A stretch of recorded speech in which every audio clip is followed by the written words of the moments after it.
मैं और मृदुल सरकारी ऑफिस में काम करते थे।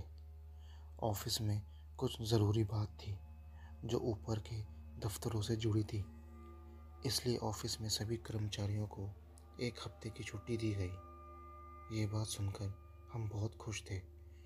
हम दोनों को कल से ऑफिस नहीं जाना था।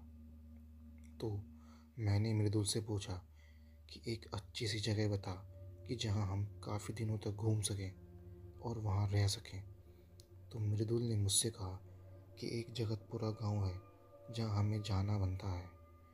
वहाँ की तो कुछ कहानियाँ भी लोक प्रचलित हैं। मैंने मृदुल से कहा कि वो गांव तो भूतिया है। तो उसने कहा कि वहाँ मज़ा आएगा, तो बस मेरे साथ चल। तो मैंने मृदुल से कहा कि वहाँ की कहानी क्या है। तो उसने कहा कि कहानी छोटी सी है। वहाँ का राजा प्रजा की ओर ध्यान नहीं देता था। उसके पास जो भी पैसा था वो लालच के चलते खुद पर ही खर्च करता था, पर उसने प्रजा की समस्याओं की तरफ एक बार भी ध्यान नहीं दिया। एक बार गांव में पानी की कमी हो गई और लोग मरने लगे, तो कई औरतों ने इस बात से खफा होकर राजा को श्राप दे दिया कि वो कुछ समय के बाद मर जाएगा।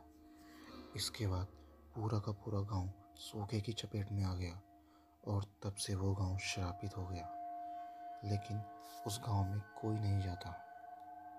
इसके बाद हम उस गांव में चले गए और उस गांव में हमें बहुत अजीब लग रहा था, पर बात सिर्फ यहीं तक रहती तो फिर भी ठीक था। लेकिन ऐसा हुआ नहीं।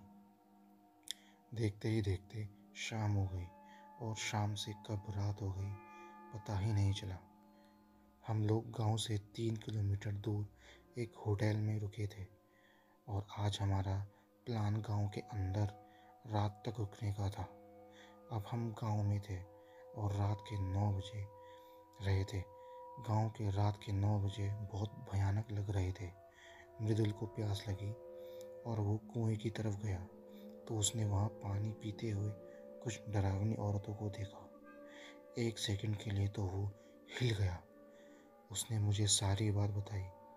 मुझे भी डर लगने लगा था, लेकिन हम वापस भी नहीं जाना चाहते थे। अब तेज हवाएं चलने लगी और एक भयानक चेहरों में गांव वालों के भूत प्रेत प्रकट हो चुके थे।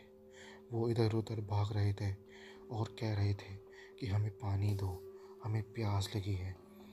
हम कुएं की दीवार के पीछे छुप गए तो हमने देखा कि कुछ औरतें कुएं में तैर रही हैं और एक छलांग मारकर वो पल भर में कुएं के बाहर आ गई।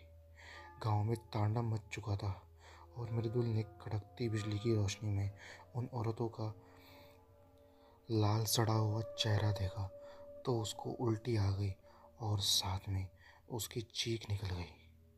वो गांव की सीमा के पास जैसे ही पहुंचा तो उसे जोर का झटका लगा और वो 6 फीट ऊपर हवा में फिसल कर नीचे गिर गया। मैंने मृदुल को संभाला और फिर हम पेड़ के ऊपर चढ़ गए ताकि उन भूत प्रेतों से बच पाएं, लेकिन हमारी एक कोशिश नाकाम रही। उन गांव वालों के भूतों ने पेड़ को हिलाया और हम नीचे गिर गए। उन भूतों ने मृदुल को गले से पकड़ा और उठाकर पटक दिया। उसके बाद एक गांव वालों की आंख से तेज रोशनी निकली जो मुझ पर पड़ी, तो मैं नीचे गिर पड़ा। उन भूतों ने हम दोनों का पाँव घसीटा और कुएं की तरफ ले जाने लगे।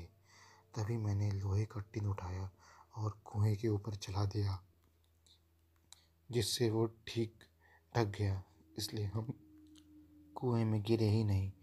उसके बाद हम दोनों ने जोर से भगवान का नाम लेना शुरू कर दिया और गांव की सीमा क्रॉस करके सीधा होटल रुके।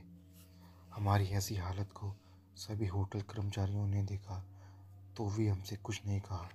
शायद वो ये जानते थे कि हम उस गांव में गए थे और हमारे साथ क्या हुआ होगा। शायद वो उस श्रापित गांव की कहानी पहले से ही जानते थे। तो हम सीधा रूम में गए और सो गए। जब हमारी आंखें खुली तो सुबह के 8 बज चुके थे। अब चेकआउट का समय आ चुका था और हम अपनी कार से घर जा चुके थे। तो दोस्तों, ये थी आज की कहानी। अगर आपको पसंद आई है तो हमारे चैनल को सब्सक्राइब कर लें। तो मिलते हैं आपको अगली वीडियो में।